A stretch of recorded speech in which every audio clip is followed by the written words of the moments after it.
It was a sultry day in downtown Austin, the heart of Texas thudding with the mixed melodies of city life adapting to intense political pressures. Governor Greg Abbott, a sturdy figure embodying Texas resilience, stood by the window of his office overlooking the bustling streets below. The echo of his recent decisions resonated across the land, rousing a whirlwind of controversy.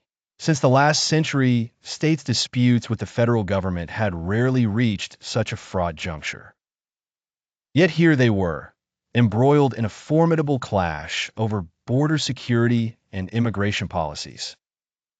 In a bold move, Abbott had stationed razor wire along the Rio Grande, determined to halt illegal crossings where he believed federal measures had faltered. The federal tapestry of power quivered at the seams. The Constitution is clear, Abbott muttered to himself, eyes glinting with determination. Across the Potomac, the Biden administration, helmed by its own stalwarts, perceived Abbott's methods as archaic and disruptive. President Biden, seated in the Oval Office, deliberated intensely with his advisors, scrutinizing maps and memos that outlined the stretch of the tumultuous border. Humane and orderly, that's our goal, Biden asserted, tapping a finger on the desktop for emphasis. Deploying razor wire isn't just damaging to our relations with Mexico, it obstructs the very operations of our Border Patrol. Amidst this burgeoning friction, the U.S. Supreme Court had tipped the scales by narrowly granting federal officers authority to dismantle Texas razor barriers, fanning the flames of dissent. But Abbott was not to be reined in. Shored up by Republican governors from 25 states, he seized the mantle of state rights, invoking self-defense and rallying them to send reinforcements.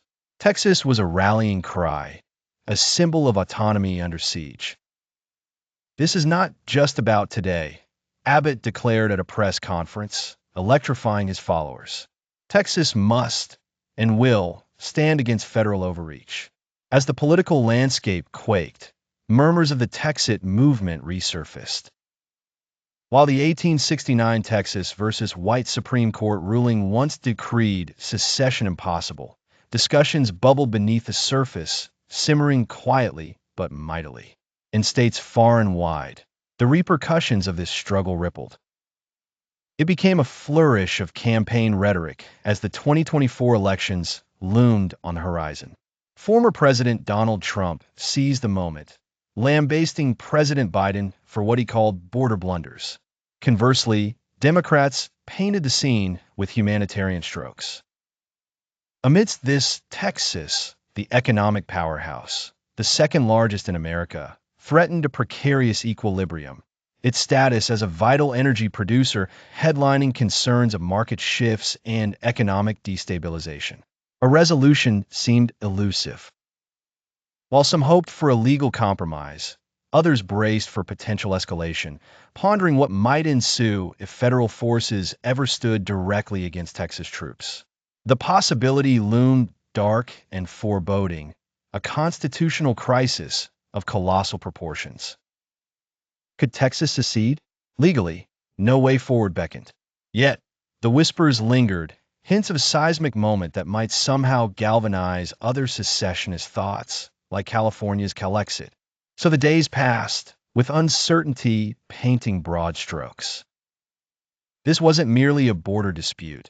It was a vivid tableau of power, struggle, and identity, a test of unity that could leave America transformed. The need for resolution was dire lest the shadows of internal conflict grow too long and deep. Only time would tell if wise heads could prevail before tensions reached a point of no return.